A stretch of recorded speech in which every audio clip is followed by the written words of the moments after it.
Check. Merci d'avoir accepté cette invitation. Merci pour l'invitation, Mohamed. C'est un honneur de t'avoir parmi nous. Est-ce que tu pourrais te présenter à nos auditeurs rapidement? Oui, je m'appelle Sheket Toumani, j'ai 39 ans et je suis le fondateur de Gaia Synergie. On s'est rencontrés à travers les réseaux sur LinkedIn parce que nous avons une passion en commun. C'est le monde du CRM et surtout la communauté Salesforce. Comment tu as découvert ce monde? Parle-nous de ton expérience antérieure. Alors Salesforce, pour la petite histoire, la première fois que je l'ai connu, c'était en tant que recruteur Salesforce. Donc j'étais en charge, il y a environ 10 ans, je travaillais à Londres. Donc depuis Londres, j'opérais sur le marché français où j'aidais les entreprises à recruter des consultants Salesforce, principalement pour des CDI. Donc c'est comme ça que j'ai connu un peu la technologie et en interne, on utilisait aussi l'outil.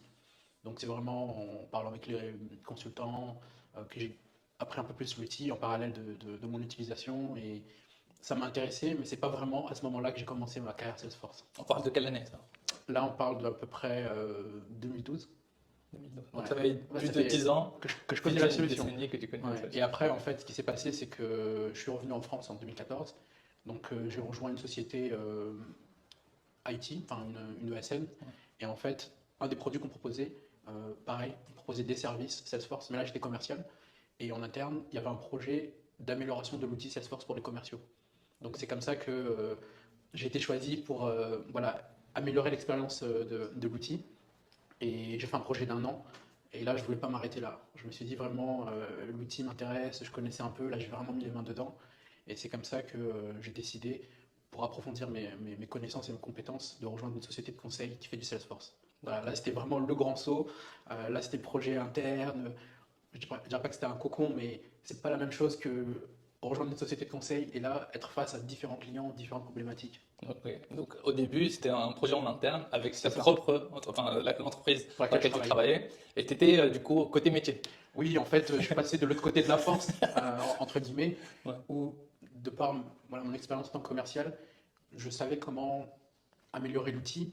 Et du coup, j'ai changé de service. Ben là, c'était la direction financière qui me disait voilà, comment est-ce qu'on peut s'assurer que les commerciaux voilà, l'outil pardon, utilisé au maximum, qu'on a une visibilité sur les revenus, etc. Donc, il fallait vraiment trouver comment améliorer cette visibilité, ce forecast, hein, comme on dit, Oui. des revenus dans Salesforce. À ce moment-là, tu étais sur la partie commerciale du coup. Et, tu touchais pas aux autres Oui, c'était que du Sales Cloud. C'était que du vraiment sales cloud. gestion des opportunités et comment prévoir le forecast pour prendre des décisions. Par exemple, est-ce qu'il faut recruter plus de personnes? Est-ce qu'il y a une prestation qui fonctionne plus que l'autre? C'est D'accord. vraiment donner cette visibilité high level pour derrière prendre des décisions stratégiques. Et quand tu es passé de l'autre côté, comment tu t'es formé? Alors, j'ai eu la chance de faire 5 jours de formation intense sur admin, la formation administrateur. Et bon, j'ai pas eu ma certification du premier coup, je m'attendais pas à l'avoir du premier coup. Et en fait, ce que j'ai bien aimé, c'est que la société, en fait, elle a cru en moi. Elle s'est dit, ok, c'est pas un expert admin, un expert vraiment de la configuration, du paramétrage, mais il connaît le métier, il saura parler aux commerciaux, il saura transmettre les besoins aux personnes, et nous, on s'occupe de le former techniquement. Donc c'était vraiment, pour moi, ça s'est parti vraiment sur le fait que voilà, la société a voulu investir en moi et se dire, on va le former. Il a les bases, mais on va le former. C'est vraiment intéressant ce que tu dis parce que avec du recul et dans ce monde, dans cet écosystème Salesforce, malgré que voilà, il y a un certain chemin tracé Mhm. pour être dans un rôle spécifique, au final, il y a aussi un autre volet qui est un peu plus, un chemin un peu plus courbé, on va dire, qui ne prend pas une direction linéaire. Et même avec ça, on se retrouve dans une belle opportunité. Comment tu expliques cette flexibilité de ce monde, en fait, de cette industrie qui n'est pas très carrée, on va dire? Mhm.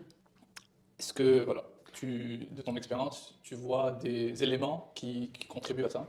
Je pense que ce qui marche bien avec Salesforce et avec beaucoup de solutions en SaaS, c'est qu'avant, on partait, je prends l'exemple de la pyramide, en fait, il y avait ce que la DSI, donc le service informatique, offre comme technologie, et selon cette technologie, voilà, les métiers venaient se servir pour justement derrière aider leurs clients dans leur quotidien. Et en fait, Salesforce a inversé la pyramide, c'est-à-dire qu'on part des besoins métiers et derrière, la DSI doit trouver les technologies qui vont aider les métiers à avancer. Et c'est pour ça que je dis qu'avoir une connaissance métier, je peux prendre un exemple concret, moi c'était commercial, donc j'avais cette expérience commerciale, et ben derrière, je comprenais les besoins, et je parlais aux personnes de Salesforce pour s'adapter. C'est vraiment le métier, les besoins métiers, les besoins des clients à la fin qui va driver. Et c'est pour ça qu'aujourd'hui, il y a beaucoup de reconversions de personnes, par exemple, qui étaient spécialisées dans le marketing, Mhm. donc qui connaissent la génération de leads, la qualification de leads, euh, créer des assets marketing, donc ce qu'on appelle des sites internet, des emails, des newsletters, mais ils ne connaissent pas de Salesforce. Et donc ce qui se passe, c'est qu'on voit un phénomène où les boîtes de conseil se disent, comme pour mon exemple, il ne connaît pas forcément la technologie, mais il a une bonne compréhension du métier. On va l'aider, on va justement voilà, accélérer l'apprentissage sur la partie technologie. C'est pour ça qu'aujourd'hui, Salesforce, beaucoup de gens peuvent s'y mettre. Après, chacun son rythme. On a Trailhead, qui est un outil gratuit qui permet de se former avec une espèce de gamification où on reçoit des badges. Donc c'est un peu la concurrence avec les autres personnes, son collègue, son ami. Totalement. Justement, ça permet d'apprendre. Donc c'est pour ça que je trouve que Salesforce offre cette chance, même si on se dit c'est un outil informatique, mais au final, on n'a pas tant besoin de ça pour démarrer. Ok. Et quelles sont les compétences qui t'ont permis de réussir dans cette industrie? Je pense qu'il y a beaucoup de soft skills, donc c'est des compétences douces, donc c'est-à-dire vraiment déjà avoir cette humilité de se dire qu'on ne connaît pas tout. Pour moi, la courbe d'apprentissage, elle est comme ça. Je pense que je vais jamais atteindre le plateau. Enfin, voilà, j'avance, mais à chaque fois, ça monte. Et c'est pour ça que j'aime bien aussi cette métaphore avec Trailhead. En fait, c'est un, c'est une espèce de trekking qu'on fait. Voilà, on va escalader la montagne de l'apprentissage et voilà, on ne fait que s'améliorer et apprendre. Et je pense que ce qui m'a aidé, c'était beaucoup de comprendre les gens, de comprendre le métier des gens, de savoir parler business avant de savoir parler technologie. Je reviens encore à ce fait que c'est vraiment les besoins métiers qui vont driver derrière le choix de la technologie. Euh, Moi, je pense que le fait d'apprendre, c'est ça qui m'a aidé aussi, d'essayer de comprendre. Et je suis un peu monomaniaque, ça veut dire que tant que j'ai pas fermé ce dossier, que j'ai pas réussi euh, un besoin technique à le faire, ça va me continuer, enfin, je vais continuer à Hmm. apprendre. Donc, je pense que c'est ça, il faut avoir de la patience, de l'envie, de l'humilité Ouais, et surtout comprendre les besoins des clients. très bien, c'est très clair, je te remercie. Pour passer à un volet, on va dire, plus spécifique, plus Mhm. niche, tu t'es positionné sur un cloud spécifique, Oui, qui est très le, très spécifique. très, très spécifique, qui est le Net Zero Cloud. Ouais. Qu'est-ce que tu peux nous en dire sur ce cloud? Alors en fait, Net Zero Cloud, c'est né de la volonté en fait de Salesforce. Enfin, ça fait partie de leur ADN, hein, le fait qu'ils s'intéressent aux sujets environnementaux, sociaux et gouvernance. Et il y a environ 4-5 ans, après avoir testé la solution en interne chez eux, ils ont mis à disposition des clients une solution Net Zero Cloud. Donc au début, ça s'appelait Sustainability Cloud. Donc après, ils l'ont renommé en Net Zero Cloud. Et le Net Zero Cloud, en fait, va s'intéresser aux enjeux qu'on appelle en France RSE, donc responsabilité sociale d'entreprise, Ok. mais aussi ESG.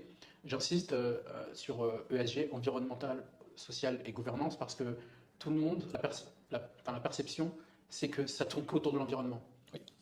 Et alors que c'est pas ça, enfin, si on veut aller plus loin, il y a la partie environnementale, il faut prendre soin de notre environnement, mais aussi la partie sociale. Donc la partie sociale, c'est toute la partie, voilà, comment on est considéré dans une entreprise, comment les lois qui tournent autour du travail sont appliquées. On ne va pas employer des enfants, par exemple. On va respecter une espèce d'équité des genres. On va réduire l'écart des salaires. Enfin, ça, c'est la partie sociale. D'accord. Parce que dans cette planète, il y a l'environnement, mais aussi les interactions avec les humains, et ça, c'est très, très important. Et le dernier volet, c'est la partie gouvernance. Donc là, ça concerne toute la partie conduite d'affaires, donc l'éthique, entre guillemets, du business. Euh, S'assurer qu'il n'y a pas de conflit d'intérêts, qu'il n'y a pas de corruption, qu'il y a un devoir de vigilance, Mhm. qu'on s'assure qu'au sein de cette entreprise, tout est respecté pour pas qu'il y ait de corruption. Donc c'est vrai qu'aujourd'hui, Net Zero Cloud est perçu comme un outil pour calculer son empreinte carbone, mais ça va au-delà de ça en fait. C'est vraiment voilà, les deux derniers volets, social et gouvernance, qu'il faut aussi garder en tête. Aujourd'hui, quel est le défi des entreprises dans l'intégration de pareils outils et poursuivre un peu leur démarche ESG? Alors aujourd'hui, en fait, ce qui est un peu compliqué, c'est que déjà, pas toutes les entreprises ont une direction développement durable. Donc parfois, ils vont piocher un peu dans le budget de marketing communication, ou ils vont piocher dans le budget de la direction financière. Donc selon la maturité des entreprises et la taille des entreprises, c'est pas évident déjà de trouver. Il y a le premier défi, il est là de trouver le budget. Ensuite, le deuxième défi, c'est de trouver un outil, parce que c'est vrai aujourd'hui, beaucoup utilisent Excel. Excel, c'est le premier CRM, c'est le premier outil de business intelligence. Donc aujourd'hui, euh, trouver un outil qui va centraliser toutes ces données, parce que la RSE est faite de beaucoup de bonnes intentions, mais si tout le monde fait le travail de son côté, on perd un peu cette énergie. Alors que si on avait un outil qui centralise et qui donne cette visibilité, et bien là, je pense qu'on économiserait en temps et en énergie. Et donc, le deuxième défi, comme je dis, c'est l'outil. Et le troisième, c'est comment euh, mettre en place cet outil. Donc, il faut avoir les compétences, les ressources, parce que c'est vrai que ça peut prendre un peu de temps. Mm. Mais ce qui est bien avec Net Zero Cloud, c'est que ça permet justement, ça facilite l'intégration des données, parce que ça peut prendre tout type de fichiers, tout type de connexion. Donc, D'accord. pour la collecte est un peu plus facile, ça permet de centraliser et ça donne une vue à tout le monde, parce que derrière, on a des dashboards qui permettent de piloter justement là, comment est-ce qu'on avance Oui. dans notre démarche RSE. Comment est-ce qu'on encourage les employés de la société à faire les actions nécessaires, notamment rentrer les données qu'il faut, Ouais. pour qu'au final on puisse retrouver, on puisse faire les rapports qui sont nécessaires à la fin pour évaluer si oui ou non on a atteint les objectifs. Est-ce que dans tes expériences, tu es en train de voir certaines actions et Mhm. certains comportements des entreprises pour atteindre cet objectif? Alors c'est vrai que souvent pour certains c'est perçu comme une contrainte, mais il faut plutôt le voir comme une opportunité, parce qu'aujourd'hui, de plus en plus de parties prenantes, donc des acteurs internes ou externes à la société, sont sensibles aux données ESG, donc aux données environnementales, sociales et gouvernance. Et aujourd'hui, beaucoup, que ce soit les employés, les investisseurs, les gouvernements ou les consommateurs, euh, pour eux, ça va avoir une influence. Par exemple, je prends l'exemple d'une personne, un consommateur qui peut se dire: ah, moi, je ne veux pas forcément consommer cette société, cette entreprise, parce que le bilan n'est pas très bon, ou parce qu'il y a zéro effort qui est fait dans ce sens. Ou ça peut être en interne, une personne qui se sent pas, qui n'a pas forcément envie de travailler dans ce type d'environnement. D'accord. Et aussi, ça peut être pour les investisseurs, parce que les investisseurs, ils n'aiment pas l'incertitude. Donc ça, c'est un fait. En finance, on n'aime pas l'incertitude. Ouais. Et ne pas pouvoir dire dans un an, dans 2 ans, quelle est sa trajectoire carbone, et ben, ça donne moins envie d'investir dans cette société. Et donc les investisseurs aussi ont un regard sur ces initiatives ESG. Donc c'est pour ça que ce n'est pas juste la personne qui est au sein de l'entreprise, mais c'est tout l'écosystème qui est autour qui va participer. Et moi, dans mes projets, ce que j'ai pu voir, c'est que c'était vraiment des projets de transformation. Ça veut dire qu'on n'a pas juste apporté un outil informatique, mais derrière, il faut revoir les process en interne. Par exemple, on va essayer d'identifier, OK, quelle personne sera en charge de collecter la donnée, qui va les valider, qui va les intégrer. Donc, il y a vraiment une transformation au sein de l'entreprise, c'est pas juste un nouvel outil. Et ça permet aussi de se dire: ah oui, mais c'est vrai, on n'avait pas forcément pensé à ça, nos process n'étaient pas forcément clairs. Et là, d'avoir un outil qui va permettre de faire tout ça, ça pousse à faire des actions. Et encore une fois, quand on tend vers net zéro, c'est parce que c'est 2050, justement. Ok. En fait, en 2030, il faut qu'on ait réduit de 50% notre empreinte carbone, et en 2050, il faut qu'on tende vers zéro. Ça va être difficile, mais il n'y a pas de petits efforts, en fait. C'est tendre vers le net zéro qui est le plus important, en fait. Excellent, merci beaucoup. Ouais, c'est super important de le rappeler, cette mission globale Exactement. de nous tous en fait. J'ai d'ailleurs vu un post LinkedIn, un ami et qui était un ex-collaborateur avait posté: il n'y a pas de petit effort, comme ce que tu as dit, dans nos comportements pour sauver la planète, entre guillemets. Exactement. En fait, c'est le but, parce que on sait très bien que ça va être difficile d'atteindre zéro. Et même dans la collecte des données, il y a des données qui sont manquantes. Donc, on va pas. Mais la philosophie, je dirais, c'est que voilà, il n'y a pas de petit effort, et que ce sera encore mieux. Voilà, si on s'y met tous ensemble. Ok. Et le but, c'est aussi de créer un cercle vertueux, parce qu'aujourd'hui, si par exemple moi je suis une entreprise, j'ai des fournisseurs, comme l'empreinte carbone de mes fournisseurs peut m'être imputée, enfin m'est imputée, je vais essayer de travailler avec des fournisseurs qui ont une empreinte carbone plus basse. Donc derrière, en fait, ça crée un cercle vertueux, parce que ce fournisseur aussi, il est un fournisseur. On est tous le Oui, fournisseur et le client de quelqu'un. Donc ce fournisseur, il va baisser son empreinte, il va demander à son fournisseur de baisser son empreinte, etc. Donc il y a un espèce d'effet domino qui fait d'accord. que les actions d'une personne ou d'une partie vont avoir des effets, cette fois-ci, plutôt positifs sur les autres. Ok. Et c'est un bilan transparent, comment, à l'image d'un rapport financier, est-ce que on peut consulter facilement l'empreinte, le bilan, en tout cas ESG d'une entreprise? Si c'est le cas, est-ce que dans ton expérience, les fournisseurs, comme ce que tu as dit, arrivent à être totalement transparents envers leurs clients et vice-versa? Alors c'est une très bonne question parce qu'en fait aujourd'hui, on a fait l'effort de la collecte de données, on a intégré la donnée dans un outil. Maintenant, la dernière étape, c'est de le partager. Donc aujourd'hui, il y a des réglementations au niveau européen. Donc la plus connue, c'est la CSRD. Donc c'est vraiment une directive européenne qui impose, ça va se faire vraiment de manière graduelle. Aujourd'hui, c'est les sociétés qui sont cotées ou qui ont un tel chiffre d'affaires au niveau européen. Ça représente à peu près, je crois, 40-50 000 entreprises en Europe. En fait, on oblige ces sociétés, à partir de 2025, à partager les données de 2024. Donc cet outil, enfin cette loi va permettre justement de pouvoir consulter les données. Et aujourd'hui, il y a une standardisation, donc le format attendu, le format réglementaire, comme la finance, on doit présenter le bilan d'une telle manière. Là, c'est son bilan carbone pour la partie environnementale, mais la partie sociale, de gouvernance aussi, de manière standardisée. C'est-à-dire que toutes les entreprises vont présenter de la même façon. D'accord. Justement. Et ça, c'est un outil qui va permettre, de manière transparente, de pouvoir consulter la donnée de l'entreprise. Excellent. Quels sont les indicateurs du coup? On a parlé des trois volets qui sont l'environnement, le social et la gouvernance. Quels sont les indicateurs les plus connus, les plus répandus dans ton métier? Et en tant que consultant, comment tu œuvres avec les entreprises à les atteindre? Alors, il y en a un qui est assez connu, qui est l'indicateur SBTI, donc Science Based Target. En fait, l'idée, c'est que on peut se donner. Il y a un objectif de réduction. Donc, avec le SBTI, c'est un objectif par rapport à un degré. Parce qu'il y a un degré, 1,5 degré qu'on ne doit pas dépasser, justement pour éviter que la planète aille encore plus mal. Et en fait, un des indicateurs, c'est de dire voilà, dans la Zero Club, on peut dire je ne veux pas dépasser 1,5 degré. Et derrière, on va être justement guidé par l'outil pour ne pas dépasser cette température. Donc, parmi les indicateurs les plus connus de cette réglementation, c'est voilà, il faut dire quelle est sa trajectoire carbone. Donc, de dire dans combien de temps on va descendre le niveau de l'empreinte carbone. Il y a aussi sur la partie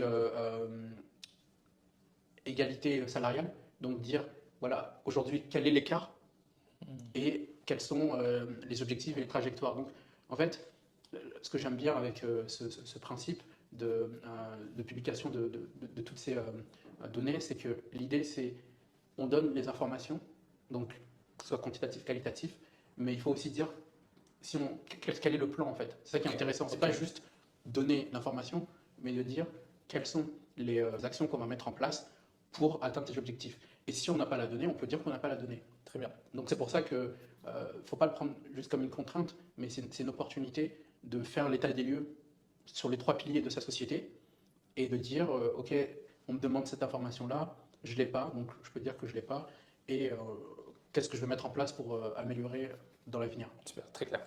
On va parler un peu entrepreneuriat. Tu as lancé ton entité, Gaia Synergy. Parle-nous de cette entité et comment a été le shift entre le monde salariat et maintenant que tu es fondateur d'une entreprise. Alors moi ça fait depuis un an là, j'ai commencé au début en étant freelance, donc par des missions en freelance, et pendant un an, voilà, j'ai participé à des différentes phases de projet, de l'avant-vente avec justement pour proposer la solution Net Zero Cloud.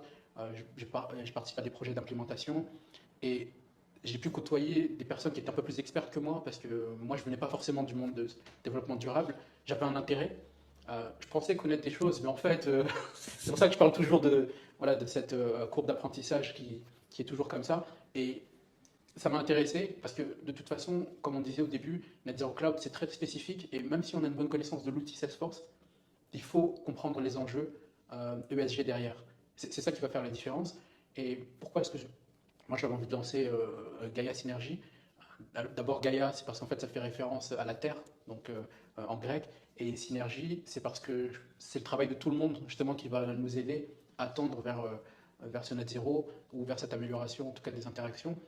Et l'idée derrière Gaia, c'était d'être la jonction entre la technologie Salesforce, l'outil, et justement des sujets ESG, donc les sujets RSE. C'est pour ça que j'ai eu cette idée-là, parce que je me dis que, enfin, je suis convaincu qu'on peut contribuer d'une façon ou d'une autre à ce que les émissions de carbone soient réduites, que les inégalités soient réduites, qu'il y ait moins de corruption. Vraiment, c'est pour ça que j'avais envie de me lancer. Et je me suis dit, c'est dommage, j'ai la connaissance métier, j'ai la connaissance technologique, donc il faut faire quelque chose avec et essayer de former aussi les gens. Donc je parle beaucoup avec des consultants qui viennent du monde de Salesforce, qui connaissent très bien Salesforce, des experts, Ouais. et qui aujourd'hui ne connaissent pas forcément ces problématiques-là. Donc ils sont très curieux de savoir ce que c'est, parce que dans Salesforce, il y a toujours des verticales, hein, des clouds qui sont spécialisés dans des industries. Et là, c'est pas une industrie, c'est vraiment une problématique en fait qui nous touche tous les jours. C'est Ok. ce qui fait un peu le sel de ce cloud. Et donc oui, ça me permet de leur en parler un peu. Je travaille voilà, avec des personnes en interne que je forme, qui connaissent Salesforce, mais que je forme aussi sur ces problématiques-là. D'accord. Comment tu vois l'évolution de ce domaine du CRM ou même dans ce que tu fais avec cet objectif durable, de développement durable? Est-ce que par rapport à l'expérience que tu avais il y a 10 ans et à l'évolution du marché, tu crois toujours que la courbe est exponentielle ou c'est en train d'atteindre une certaine stabilité? Alors, je pense que là, ce qui change, c'est vrai que Sales Cloud et Service Cloud, c'était vraiment le corps de Salesforce. C'est comme ça qu'ils ont démarré.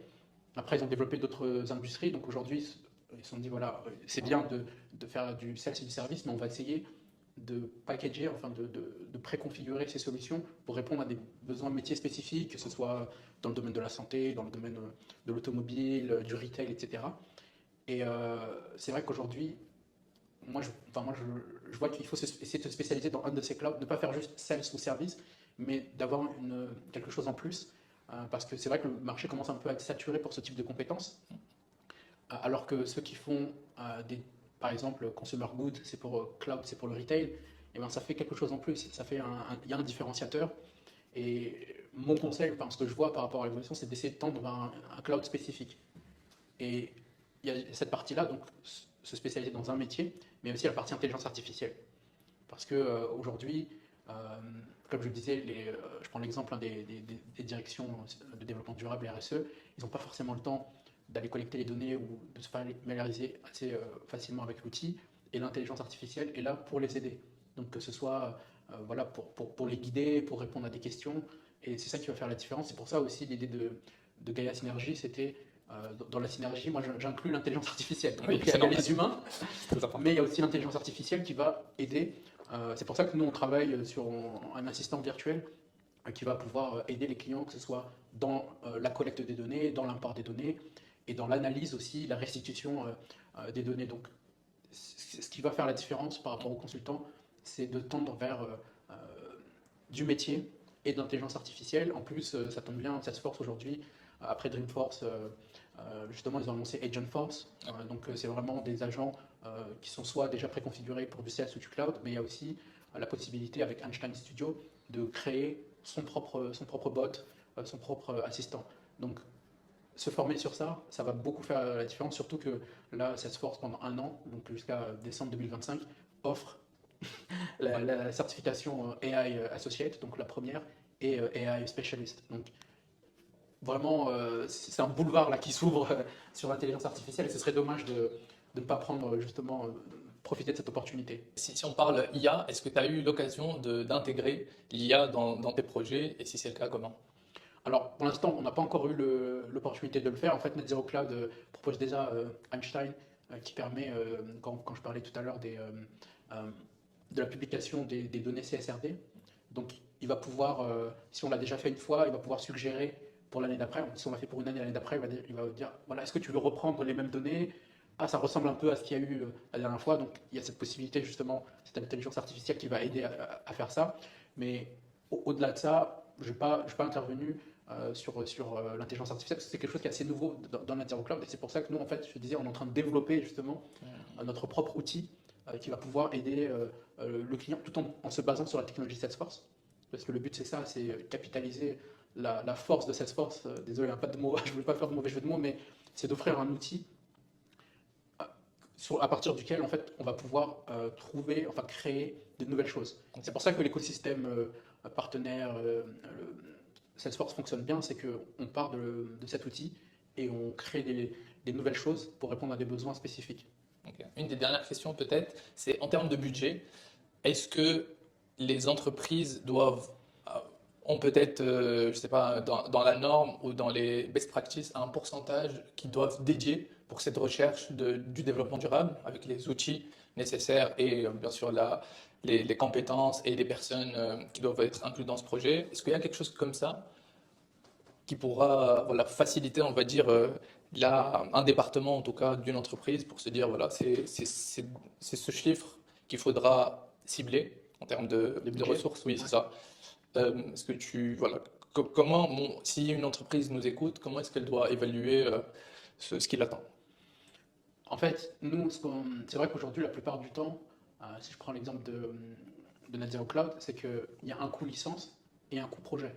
Parce que, il faut être accompagné d'un partenaire pour pouvoir mettre en place cet outil. Euh, et en fait, comme je disais, c'est une boîte à outils. Et parfois, il y a tellement d'outils que des clients, justement, ne savent pas où démarrer avec Salesforce. Et c'est pour ça qu'il y a toujours un coût de licence et un coût de projet. Et nous, ce qu'on propose avec Gaia Synergie, c'est qu'on s'occupe des licences Salesforce. Donc, on les prend en charge. Et derrière, le client, lui, il n'a pas à se demander, voilà, quel sera mon coût de licence, plus quel sera mon coût de projet. Nous, en fait, on propose de faire les deux. Donc, offrir une plateforme Net Zero Cloud qui est déjà préconfigurée selon les besoins les plus récurrents, mais aussi de personnaliser selon les besoins spécifiques du client. Hmm.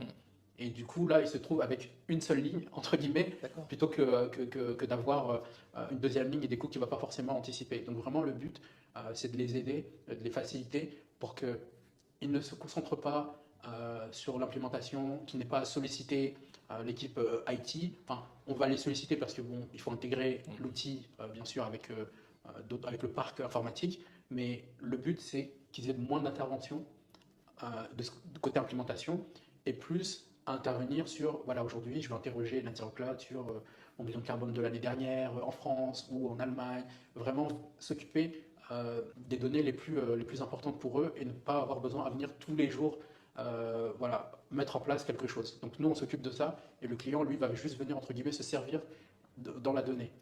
Ok. Dernière question, plus financière. Mhm. Entre le moment où tu as été salarié et entre le moment où tu es parti en freelance, est-ce que tu as eu un gros gap de salaire et est-ce que ça continue de croître en termes de TJM, d'opportunités freelance pour les gens qui pensent Oui, à alors, faire ça? je pense qu'après, freelance, bien sûr, le TGM, ça va dépendre aussi de l'expérience, de la spécialité. Est-ce qu'on est plutôt un consultant fonctionnel, plutôt technique, avec les deux profils, sur un cloud core, c'est-à-dire sales ou service, etc.